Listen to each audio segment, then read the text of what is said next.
Magandang araw sa inyong lahat. Ang tatalakayin natin ngayon ay salawikain. Ang salawikain ay mga pangungusap na may sila mangulit punong-puno ng kahulugan. May layunin din itong magbigay patnubay sa ating pang-araw-araw na pamumuhay. Sumasalamin din ito sa kultura at tradisyon natin mga Pilipino. Ang mga ito ay naglalaman ng praktikal na payo o kaalaman na maaari natin magamit. Madalas ito ay maikli lamang at payak ang mensahe. Ang salawikain ay tinatawag bilang proverbs sa Ingles. Ang salawikain ay isang uri o tradisyonal na kasabihan o kasaysayan na nagpapahayag ng karunungan, karanasan at aral. Ang salawikain din ay karaniwang ginagamit upang magbigay gabay, magbigay aral at magpahayag ng mga praktikal na moral at etikal. Ang salawikain ay pahayag na may tuturing butil ng karunungan at ituturing alituntunin o batas ng mga ninuno, ng ating mga ninuno. Kasaysayan ng salawikain. Ang mga salawikain ay nagmula sa sinaunang kultura ng mga Pilipino, partikular sa panahon bago ang kolonyalismo. Ang mga ito ay pinasa mula sa mga nakaraang henerasyon sa pamamagitan ng kasalita na sumasalamin sa mga halaga, paniniwala at karanasan ng mga Pilipino. Noong 1890 ay nalathala ang isang manifest na babasahin na pinapapalooban ng mga salawikain at kasabihang Tagalog. Ang lathala ay pinamagatang koleksyon de reference Francis E. Modismo Tagalog na isinalin at ipinaliwanag sa Kastila ni P. Gregorio Martin at Mariano Cuadrado at isinaayos ni P. Miguel Locio Bustamante.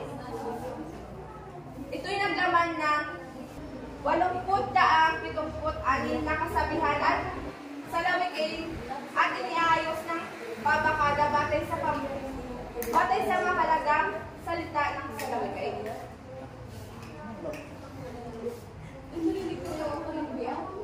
Si Dr. Reinhold Ross patnugot ng Bruckner's record, isang lathalain ukol sa mga kaalaman sa Asya, ay humingi kay Dr. Jose P. Rizal ng artikulo bilang tugon.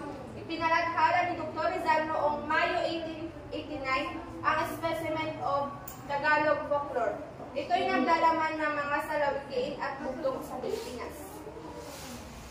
Narito ang mga halimbawa ng salawikain. Una ay ang tunay na kaibigan na kilala sa kagipitan.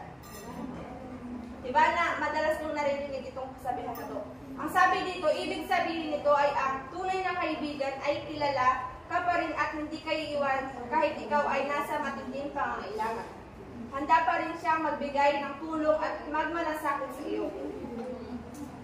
Pangalawa, kung may tiyaga, may nilaga. Madalas naman natin narinig ito lalo sa mga lola at lola natin. Ibig sabihin naman nito ay kapag ang isang tao ay may paninindigan at pagsasakripisyo para sa sarili at pamilya, ay makakatanggap ng maraming biyaya at magandang pinagpasan. Pangatlong halimbawa, ang taong nagigipit sa pagkalingan ay kumakain. Nais sabihin nito na kapag ang tao ay masyadong nang nagigipit ay kahit sa masamang paraan ay mapapakapit dahil lamang sa kagustuhang malusot at kagipitan. Hindi na pinag-iisipan ang gagawin. Pang-apat na halimbawa, ang hindi marunong magmahal sa sariling wika, daig pa ang malansang isda. Madalas natin naririnig dito lalo na sa noon, nung elementarya tayo. Ang nagsabi ng salawikain na ito ay si Dr. Rizal. Ang sabi naman dito ay ang hindi marunong magpalaga sa wikang ginagamit ay isang ugaling hindi kaaya-aya, parang itinatakip na rin natin ang sariling pagkakakilalan kung kaya't may hahalin tulad ito sa isda, may masamsam na amoy.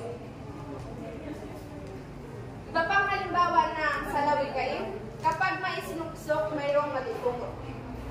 Alam niyo naman kung halimbawa na to or kasabihan na kapag may itinago kang pera o may sinuksok kang pera, may matutukot ka sa oras na kikipitan o sa panahon na kinakailangan mo. Pangalawa, ang taong walang kibo, nasa loob ang gulo.